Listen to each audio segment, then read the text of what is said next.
اللہ کریم نے قرآن پاک میں فرمایا اللہ کی رسی کو مضبوطی کے ساتھ تھامے رکھو، اور قرآن پاک یہ لوگوں کے لیے ہدایت کا ذریعہ ہے، یہ ایک قسم کی رسی ہے۔ اب علماء فرماتے ہیں کہ التمسک بکتاب اللہ یہ بہت زیادہ ضروری ہے کامیابی کے لیے۔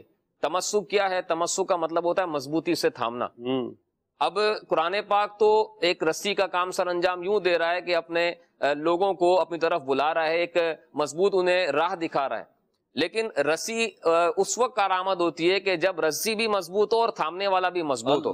یعنی اگر آپ کو کنویں سے پانی نکالنا ہے تو صرف رسی فائدہ نہیں دے گی جب تک نکالنے والا مضبوط نہ ہو۔ تو قرآن پاک سے رشتہ ہمیں اتنا مضبوط کرنا ہے کہ قرآن تو ہدایت دے رہا ہے، لیکن ہم کیسے ہدایت لیں گے؟ جب ہم تمسک کریں گے، اس کو مضبوطی کے ساتھ تھامیں گے۔ اور مضبوطی سے تھامنا کیا ہے؟ قرآن پاک کو پڑھنا بھی اس میں آتا ہے، قرآن پاک کی تلاوت سننا بھی آتا ہے، اور قرآن پاک کے احکامات پر عمل کرنا بھی اسی میں آتا ہے، اور تینوں کو اللہ پاک نے قرآن میں بیان فرمایا۔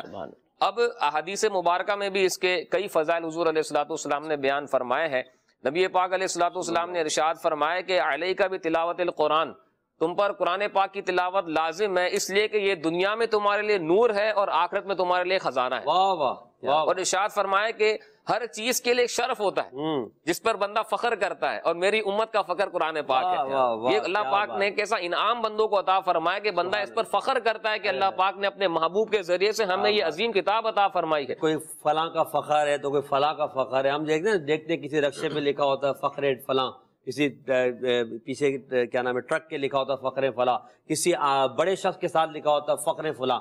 تو قرآن کو بندے کو کس کا فخر کہا گیا؟ یعنی قرآن کو فخر کہا گیا بندہ مومن کا، امت کا۔ تو کتنا بڑا فخر ہے! اب اس فخر کو ہم سمجھے تو صحیح نا، بالکل ہم سمجھے اور اس فخر کی اہمیت کو اجاگر کرتے ہوئے اس کی طرف بڑھیں۔ برکت کیسی ملتی ہے؟ فرمایا گیا کہ جو مومن قرآن کی تلاوت کرتا ہے اس کی مثال ترنج کی سی ہے۔ ترنج کیا ہوتا ہے؟ شرح میں فرمایا گیا کہ وہ ایسا ایک پھل ہوتا ہے کہ جو خوشبودار بھی ہوتا ہے اور اس کے اندر مٹھاس بھی بڑی ہوتی ہے۔ تو تلاوت کرنے والا ایسا ہے کہ وہ خود بھی برکتیں لے رہا ہے اور دوسروں کو سنا سنا کے دوسروں کو بھی برکتیں عطا کر رہا ہے۔ لیکن فرمایا کہ وہ مسلمان کے جو تلاوت نہیں کرتا اس کی مثال کھجور کی سی ہے کہ ایمان تو اس کے پاس ہے، کیونکہ کھجور کے اندر ٹیسٹ تو ہے، مٹھاس تو ہے، لیکن خوشبو نہیں ہے۔ تو فرمایا کہ یہ چونکہ ایمان اس کے پاس ہے، یہ بھی ایک نعمت ہے، لیکن چونکہ یہ قرآن کی تلاوت نہیں کرتا ہے لہٰذا اس کی مثال کھجور کی سی ہے۔ اللہ اللہ، لازم و متعدی والی بات ہو گئی۔